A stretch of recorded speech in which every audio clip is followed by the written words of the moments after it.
आखिर एक लड़की अकेले कहाँ जा सकती है। फिक्रमंदी बढ़ती है तो माँ को हिदायत दी जाती है कि वो फौरन नसरीन के घर जाकर मालूम करे, शायद महविश वहाँ हो। वक्त की अहमियत जिताते हुए कहा जाता है, एक एक लम्हा कीमती है, देर मत करो। और इसी हलचल के दौरान एक और सदमा दस्तक देता है। फोन की घंटी बजती है और दूसरी तरफ से आवाज आती है कि जिब्रान का एक्सीडेंट हो गया है। अभी थोड़ी देर पहले ही यह हादसा पेश आया और इसे फौरी तौर पर अस्पताल पहुंचा दिया गया है। ये सुनते ही घर में कोहराम मच जाता है। एक तरफ बेटी लापता, दूसरी तरफ बेटा हादसे का शिकार। ऐसा लगता है जैसे किस्मत ने एक ही रात में सारे इम्तिहान इकट्ठे कर दिए हों। सब कुछ भूलकर घर वाले अस्पताल की तरफ दौड़ पड़ते हैं, दिल में डर लिए, होंठों पर दुआएं लिए। मगर उधर महविश का मुइन्ना और गहरा होता जाता है। नसरीन बताती है कि महविश ने रात को इसे बताया था कि इसकी तबीयत ठीक नहीं, इसलिए वो सुबह यूनिवर्सिटी नहीं आएगी।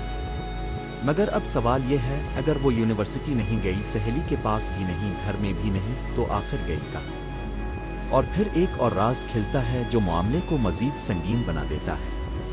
महविश के वालिद ने कारोबार के सिलसिले में शहजाद की 2.5 लाख रुपए की रकम अमानत ना रखी हुई थी। अब ना महविश घर में है, ना वो रकम अपनी जगह पर। माँ के कदमों तले जमीन खिसक जाती है। वो खुद से सवाल करती है, क्या मैंने अपनी बेटी को पहचानने में गलती की? क्या वो वाकई बदल चुकी थी और हमें पता ही ना चला? माँ के जहन में पुरानी बातें घूमने लगती हैं। इसे याद आता है कि कभी वहीद नामी लड़के का जिक्र हुआ करता था, मगर महविश ने तो कभी इससे बात करते किसी ने देखा ही नहीं। फिर भी दिल में शक का कांटा चुभने लगता है। क्या महविश ने सबको धोखा दिया? क्या वो मौका की तलाश में थी? इसी उलझन में घर वाले महविश की दूसरी सहेलियों से राब्ता करने की कोशिश करते हैं। एक नंबर मिलता है मगर बंद जा रहा है।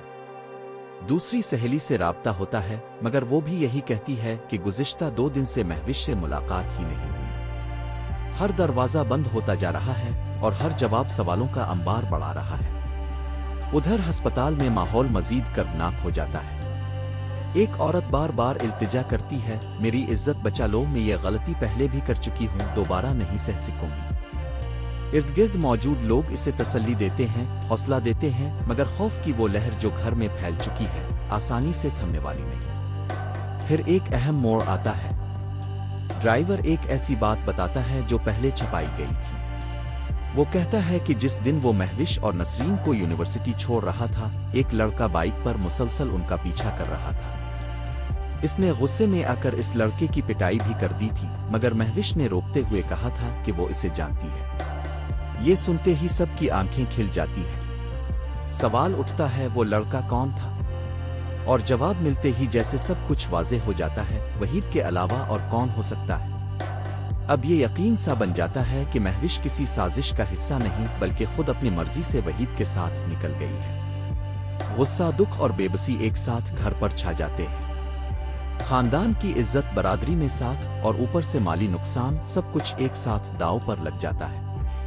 आखिरकार फैसला होता है कि पुलिस रिपोर्ट दर्ज करवाई जाए, चाहे इससे इज्जत पर मजीद हर्फ ही क्यों ना आए, क्योंकि अब इंतजार करना किसी के बस में नहीं रहा। और जैसे ये सब कम ना हो, एक और तूफान सर उठाता है। किसी और किरदार पर इल्जाम लगता है कि इसने सत्तार साहिब से 25 लाख रुपए हासिल किए, और ये राज भी खिल जाता है कि किसने किसको धोखा दिया, किसने किसकी इज्जत पर हाथ डाला, और किसने इंतकाम की आग में क्या क्या खेल खेला।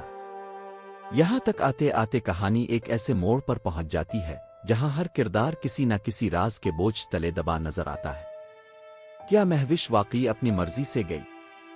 क्या वो रकम वापस मिल पाएगी? और क्या खानदान की ये टूटी हुई इज्जत दोबारा जड़ पाएगी? इन तमाम सवालों के जवाब के लिए आपको देखना होगा अगला हिस्सा, जहां राज मजीद खिलेंगे और सच्चाई आहिस्ता आहिस्ता सामने आएगी। अगर आपको ये वीडियो अच्छी लगी हो तो लाइक, शेयर और सब्सक्राइब जरूर करें। और मिलते हैं अगले एपिसोड में एक और जबरदस्त कहानी के साथ। अल्लाह हाफिज।